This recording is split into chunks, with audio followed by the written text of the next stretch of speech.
game of the run game. Let's just take a look at David Johnson for a minute. Do you sit him or do you play him this week, knowing that you're not sure exactly what you have with them? I think he is a playable player. The expert consensus on Fantasy Pros, which I'm a part of, right now I believe the expert consensus has him right about running back 22 for this week.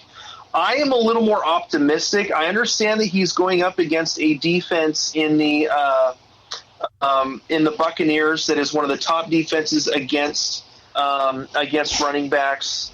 I want to say they're top 4. Over the last few weeks, they've given up, I want to say they've forced running backs to finish about 8 points below projection each week. However, last week, Chris Carson still ran for over 100 yards against them. And David Johnson isn't just a running back up the middle. He's also a guy that can catch the ball out of the backfield on swing passes and that sort of thing. So if you had to go with Gordon or Johnson, who do you go with? Oh, man, you're putting me on the spot right now before the game starts. I would probably go honestly, Gordon has the easier matchup, so I'd probably go Gordon this week. Okay, well, it's good to know. It's good to know. Yeah, I so you can hurry up and change your lineups? Well, I don't know. I just have to make sure that everything is what it is, dude. I mean, you know how it goes. But, I'm not sure about Johnson myself either, so I would have to see. I would rather put him on the bench because, after all, he's coming back from an injury and see what happens with Gordon. Yeah, I think that again, this game is more going to be predicated on the pass game in terms of the Cardinals and the Buccaneers. Neither team can play defense that way, so there's going to be a lot of throwing all over the place.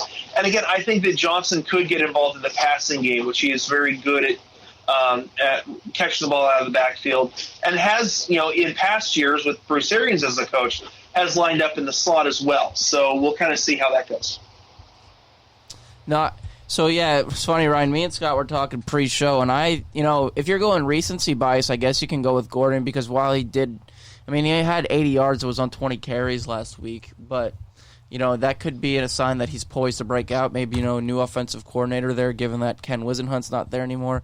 But when you look at Johnson's numbers, I think he poses more of a stability factor. I mean, yeah, he's been injured, and Gordon recently just came off a holdout. But at the same time, I genuinely just think that Johnson will get you more fantasy value, and Gordon's kind of just hit or miss. I mean, you can even go back to his rookie year and cite that as well.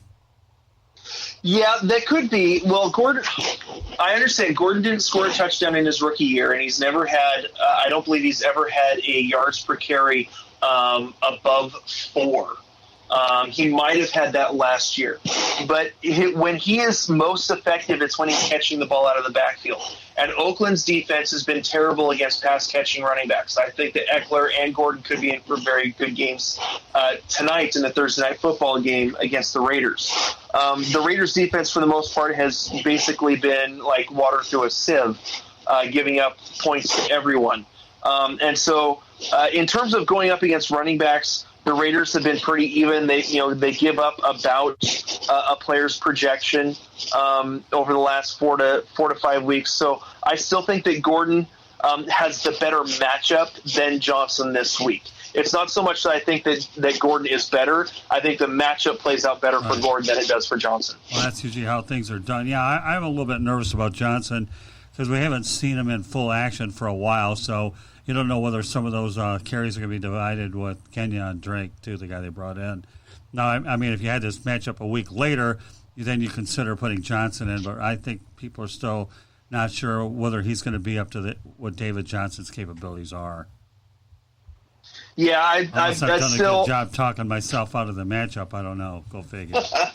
I think that Johnson could still have a solid game this week. Like I said, I'm a little more bullish on him than say the expert consensus right now on Fantasy Pros.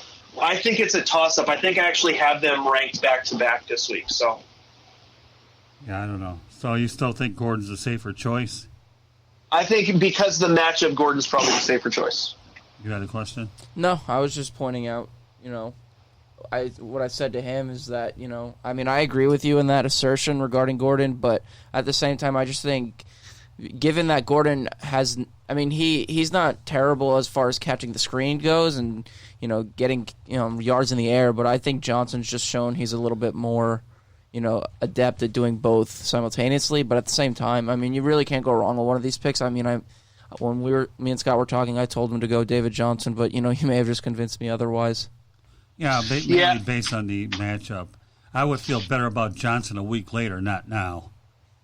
Yeah, again, looking at the just kind of the stats and what's been going on with the Buccaneers. The Buccaneers are the third best team in terms of giving up fantasy points to running backs, and over the last 4 to 5 weeks, they've running backs have averaged 9 points under their fantasy projections each week on average. So that right there, that gives me a little bit of hesitancy on Johnson, even with his ability to catch ball in the backfield. I think that he may rack up some yards and some catches, but I don't think he gets into the end zone. I would put it more likely on Gordon getting into the end zone tonight than Johnson on Sunday. Well, it's good to know because I have a new toy named Melvin Gordon, and he's a Wisconsin guy, so I hope that Wisconsin toy of mine does some damage tonight against a guy known as my brother-in-law, the computer geek. With that said, okay, Ryan, we'll pick this bad boy up again Tuesday. I look forward to seeing how all these picks turn out. Anything else you want to add, Lewis? Oh, that's it. Good job as always, Ryan. As always, good job, and we'll pick this bad boy up next Tuesday. Have a good weekend, buddy. Thank you. All right. Thank you so much. It's always a joy to be on the show. And I should say Happy Veterans Day, too. I guess that's next week, isn't it? Yeah, it's next Monday. Oh, yeah, I guess I'm the veteran of the group, but even though I never had any military service, so I'm too busted up to have it. So, with that said, Happy Veterans Day, and we'll pick this bad boy up Tuesday. Thank you, Ryan. Appreciate you, buddy. Thank you. All right, we'll talk next week. You bet. Bye. Take care, Ryan. So, when he was talking about Winston, it's funny. I mean, Jameis Winston, as much as we tend to dislike him, right? If you want to look at fantasy points, and look, their offensive line hasn't been good, and because he leads the NFL in sacks, been sacked 30 times this year. Right. I think a lot of Winston's fantasy value comes from the fact that he tends to rack up a lot of garbage yards. If you look at his 8 starts this year, right. 5 of those 8 games, he's got 300 or more passing yards. To me, that doesn't read as a bad quarterback. That just reads to me as somebody who, I mean, he's 2-6 this year, so it seems like he's just so out of sync early on in the games anyway. Yeah. I mean, look at that London game as a perfect example. I think he threw for 400 yards, but at the same time, when you're throwing like 4 interceptions and getting sacked a multitude of times and a myriad of turnovers, one being a pick 6, you're going to just wind up doing what Matthew Stafford does, unfortunately, and just racking up the yards late in the game. Yeah, but I like Stafford a whole lot better than Winston. Oh, no, I can't argue that. Yeah, right. Matthew Stafford is twice the quarterback that Jameis Winston is. I just don't think Winston has his head on straight. But then again, I mean, he's talented. I think he just needs the right coach to kind of get him in line. Well, everybody thought, though, that Bruce Arians was the right coach. So I'd like to see what happens with Bruce Arians and see what they could do next year. But, I don't know. That's a tough one. You usually think the top 2 quarterbacks, one of them is going to do better. But when it comes to Mariota and Winston, neither has performed up to their high draft. And you have 2 different styles of quarterback, too, whereas Mariota can bust away, break away, and run a little bit more than Winston can. Winston's not slow on his feet, but just given the fact that he hasn't necessarily taken care of himself physically as we wait for Damon to call, I just think he's more susceptible to failure, though. Like, if you look at his passing yard numbers, if the guy were to continue to play and to be a below-average quarterback by the standards of wins and losses are concerned, he's going to wind up retiring with like 30,000 pass yards. He's got 1 win season, so I mean, that's the most unimpressive thing. These passing yards aren't what they used to be. Oh, they're meaningless in this grand scheme of how he's performing. Look how Matt Ryan overall is having a solid season, but the team around him has just been so bad. And you have Julio Jones obviously had the contract dispute, though they got that settled, but just the whole team around him just doesn't look that good to begin with. Oh, well, that's why Dan Quinn's in trouble. I think by the end of the season, and I'm sure you'll agree with me, he's going to be gone. He's not going to be there anymore. Arthur Blank doesn't like to fire guys in the middle of the year. No, but after the season, he'll be out. Well, Black Monday always produces several openings. Come on, man. I always do. That's what it is. Yeah, no, I know. I'm surprised they didn't fire him after the bye. I guess Deion Sanders' prediction was wrong, but you know what? Oh, big deal. Let him ride it out. Deion Sanders. You and I can get onto a football debate when I think of him, but we won't do that. We'll just focus our efforts for a new baseball show, which, by the way, will debut on Tuesday. Yes, sir, we will. We'll be talking all things baseball. But, right now our focus is football, and, we're talking that. But no, I mean, yeah, like if you start Winston in your fantasy league, you're probably like if you're playing ESPN fantasy league, you'll probably wind up with like 20, 25 points a week from him, which is okay. But at the same time, the fact that he leads the league in interceptions thrown and he's getting sacked, it seems like all the time, doesn't really help. All right. Well, meanwhile, while we're talking about Jameis Winston, we're going to bring on Damon Knight, who has a different sport altogether. What's up, Damon? Yes. Nothing much, Scoop. How you guys doing? What's going on, Damon? Not much, Lewis. How you doing? Good. Yeah, that's good. Well, what you got? Yeah. Obviously, you're the only one that doesn't have a gridiron story. You're on the pros and switching cons. over to the ice. Yeah, switching over to ice. Snow is coming. I don't know if you drove home and noticed. No, you're in Florida, but I did certainly. I was driving home and I saw snow, and I was thinking about hockey. But, anyways, I wanted to talk about Paul Boyer. If you don't know, he's the equipment manager for the Red Wings. He celebrated his 2000th game last night when they were playing the New York Rangers. They lost 5-1, but that was like the only bright spot of that game, to be honest.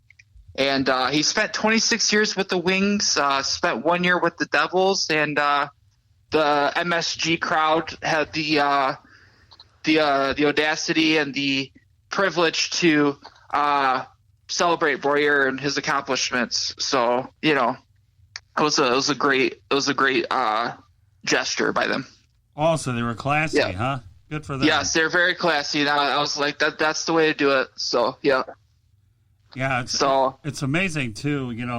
When you look at all the different milestones that there are, and here we are talking about an equipment manager and his 2000th game. That to me is unheralded and pretty neat stuff.